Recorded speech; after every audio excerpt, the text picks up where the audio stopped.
যে অহা কিছুদিনৰ ভিতৰতে চিডলি বিধানসভা সমষ্টিৰ উপনিৰ্বাচন অনুষ্ঠিত হ'ব। এই উপনিৰ্বাচনত আমাৰ মিত্ৰজোঁটৰ হৈ UPPL দলে প্ৰতিদ্বন্দ্বিতা কৰিব।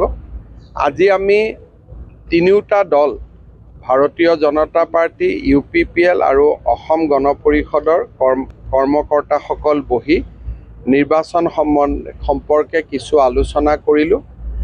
আমি আশা কৰিছোঁ যে অক্টোবৰ মাহত বা নৱেম্বৰ মাহত এই নিৰ্বাচন অনুষ্ঠিত হ'ব। যেতিয়া ইলেকশ্যন কমিশ্যনে কৰে আমি যাতে সাজু হৈ থাকিব পাৰোঁ, তাৰ বাবে মই আজি চিডলিলৈকে বা আমাৰ চিৰাং জিলালৈ আহিছিলোঁ। একেধৰণে বঙাইগাঁৱতো ইলেকশ্যন অনুষ্ঠিত হ'ব। আবেলি মই বঙাইগাঁৱতো আমাৰ কাৰ্যকৰ্তাসকলক সাক্ষাৎ কৰিম। বঙাইগাঁৱত আমি অসম গণ পৰিষদ দলক দিম। 2021ত যি ধৰণে আমি আসন বুজা পৰা কৰি লৈছিলোঁ, তেনেকুৱা ধৰণে বিহালী, ধলাই আৰু চামুগুৰিত BJP দলে খেলিব, বঙাইগাঁৱত AGP দলে খেলিব, চিডলিত UPPL দলে ইলেকশ্যন খেলিব। চাওক, মই ভাবোঁ যে লোকসভা নিৰ্বাচনৰ দৰে ইয়াতো তিনিকোণীয়া প্ৰতিদ্বন্দ্বিতা হ'ব। কিন্তু চিডলি এইটো নতুন চিডলি নহয়, পুৰণা চিডলি। আৰু আমাৰ ইয়াতে ৰাইজৰ সমৰ্থন আমাৰ প্ৰতি ভাল। যোৱা আমি গোটেইকেইটা ইলেকশ্যনতে আমি দেখি আহিছোঁ। আৰু কোকৰাঝাৰত এইবাৰ জয়ন্ত বসুমতাৰীৰ যিটো বিজয় আছিল, সেইটো এটা ঐতিহাসিক বিজয় আছিলে। গতিকে মই ভাবোঁ যে আমাৰ মিত্ৰ গোষ্ঠীয়ে খুব ভাল কৰি এই নিৰ্বাচনটো জিকিব পাৰিব। ইলেকশ্যন হ'লে বিৰোধী পক্ষইতো কিছু ভোট পাবই, সেইটোতো আৰু আমি না কৰিব নোৱাৰোঁ যে বেলতটো খালি যাব বুলি। কিন্তু আমি খুব ভাল এটা বিজয় লাভ কৰিব পাৰিম বুলি আমি ভাবোঁ। এফচু আৰু বড়ো সাহিত্য সভা UPPL BPF একত্ৰিত হোৱাৰ যি আহ্বান জনাইছে, UPPL আৰু BPF দল একেলগ হৈ ইলেকশ্যন খেলিলে বা তেওঁলোক একেলগে হ'লে মই ভাবোঁ ই এটা পজিটিভ কথা, ই এটা ইতিবাচক দিশ। আৰু BJP দলে তাক আদৰণি জনাব। আৰু BJP দলৰ এই ক্ষেত্ৰত যিটো ৰিয়েকশ্যন হ'ব এইটো পজিটিভ থাকিব, ইতিবাচক থাকিব। কিন্তু এই আলোচনাত BJP কোনো মধ্যস্থতাৰ ভূমিকা নাই। কিন্তু দুইটা দল লগ লাগিলে BJPয়ে ভাল পাব, কাৰণ আমি বড়ো জাতি জনগোষ্ঠীৰ মাজত একতা আৰু সমন্বয় বিচাৰোঁ। স্যাৰ, আমছুৱে স্মাৰক পত্ৰ দিছে স্যাৰ উচ্চতম ন্যায়ালয়ত নিৰাপত্তাহীনতাত ভোগা বুলি তেখেতসকলে স্মাৰক পত্ৰ দিছে। ইয়াততো নিৰাপত্তা দেখোন, নিৰাপত্তাহীনতা ক'ত হৈছে? ইয়াততো কোনো ঘটনাই দেখোন নাই। পুলিচ, চুৰি, ডকাইতি একো কেছে নাই দেখোন। সোণাপুৰৰ উচ্ছেদটোতো জনজাতীয় বেল্টৰ কথা, তাৰ লগততো নিৰাপত্তাৰ কোনো কথা হোৱা নাই। আমাৰতো নিৰাপত্তা দেখোন।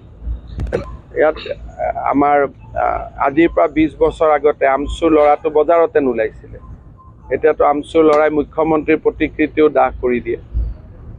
গতিকে নিৰাপত্তা এনেকুৱাতো কোনো সমস্যাই হোৱা নাই। কিমান ডাঙৰ ডাঙৰ টিভিত মুখ্যমন্ত্ৰীকে গালি পাৰি বিবৃতি দি থাকে, আগতেতো এইবোৰ নহৈছিলে। গতিকে এইটো এটা ভাল পৰিৱেশ আছে। পৰিৱেশটো বেয়া হ'লেতো, নিৰাপত্তাহীন হ'লেতো মোৰ এগেইনষ্টত কোনোবাই ক'লেই পুলিচে তাক ধৰিব লাগিছিলে। পুলিচেতো কাকো নধৰে। এটা প্ৰশ্ন দিব বিচাৰিছোঁ, BTRৰ BJP অৰূপ কুমাৰ দেশ বুলি যি বিতৰ্ক, ৰাজনৈতিক কিবা ষড়যন্ত্ৰ থাকিব? অলপ অৰূপ কুমাৰ দেশৰ অলপ বিতৰ্কিতটো বেছি হৈ থাকে। মই হাক দিছোঁ যে বেছি মানে পাখি গজিব নালাগে, অলপমান ভাল কৰি থাকিব লাগে, ৰাইজৰ মৰম আদৰত থাকিব লাগে। কাৰণ ৰাজনীতি কৰা মানুহ যেতিয়া ৰাইজৰ পৰা আঁতৰি যায় তেতিয়া তাৰ ভেলু নোহোৱা হৈ যায়। সেইকাৰণে অৰূপ দেক মই গুৱাহাটীত মাতি আনি বুজাই দিছোঁ যে আগত যেনেকৈ ৰাইজে ভাল পাইছিল এতিয়াও যাতে ৰাইজে ভাল পাই থাকে। ব্লাড ডনেশ্যনৰ কাম কৰিব লাগে, গছ পুলি ৰুব লাগে, দুখীয়া মানুহক সেৱা কৰিব লাগে, বিতৰ্কৰ পৰা দূৰত থাকিব লাগে। কিছুমান বিতৰ্ক বনি যায়, কিন্তু ঘৰত সমষ্টিত লাগি থাকিলে বিতৰ্ক কৰিবও মানুহে সুযোগ নাপাব। চব যে বিতৰ্ক সঁচা তেনেকুৱা নহয়, কিন্তু নিজক বচাই চলিলে সকলোৰে কাৰণে ভাল। এমাহ লাগিব প্ৰক্ৰিয়াটো, কিন্তু CBI ডাইৰেক্টৰে খবৰ সদায় লৈ আছে। তেওঁলোকৰ লগত আমাৰ পুলিচ এমাহ লাগিব প্ৰক্ৰিয়াটো, কিন্তু CBI ডাইৰেক্টৰে খবৰ সদায় লৈ আছে। তেওঁলোকৰ লগত আমাৰ পুলিচৰ যোগাযোগ চলি আছে। কিন্তু আমি কেছবোৰ একত্ৰিত কৰিব লাগিব, নটিফিকেশ্যন দিব লাগিব, DOPTত যাব, DOPTয়ে CBIক দিব। এটা প্ৰক্ৰিয়া আছে, প্ৰক্ৰিয়াটোত কিছু সময় লাগে। 1 মাহৰ ভিতৰত হৈ যাব।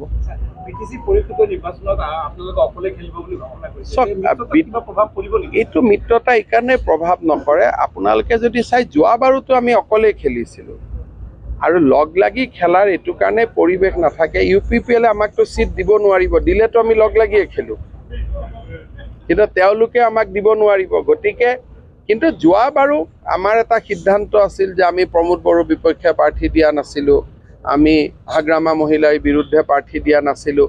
বিজেপিয়ে বড়ো জনগোষ্ঠীৰ লগত সংঘাত নিবিচাৰে, গতিকে আমাক যদি নিজে নিজে ছিট দি দিয়ে যে বিজেপি ইলেকশ্যন খেলিব নালাগে 15টা ছিট দিছোঁ, তেতিয়াতো আমি নেখেলোৱেই।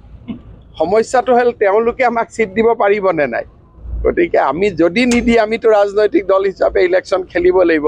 কিন্তু যোৱাবাৰো আমি খেলিছিলোঁ, তাৰ পৰাতো একো বন্ধুত্বতো কোনো নপৰে। আৰু বিজেপি আৰু বড়ো জনগোষ্ঠী দুইটাতো আমি একেটাই কামে কৰি আছোঁ নহয়, যে খিলঞ্জীয়া জাতি জনগোষ্ঠীৰ সুৰক্ষিত হ'ব লাগে। গতিকে আমাৰ লগত আইডিঅলজিকেল ডিফাৰেঞ্চটো নাই।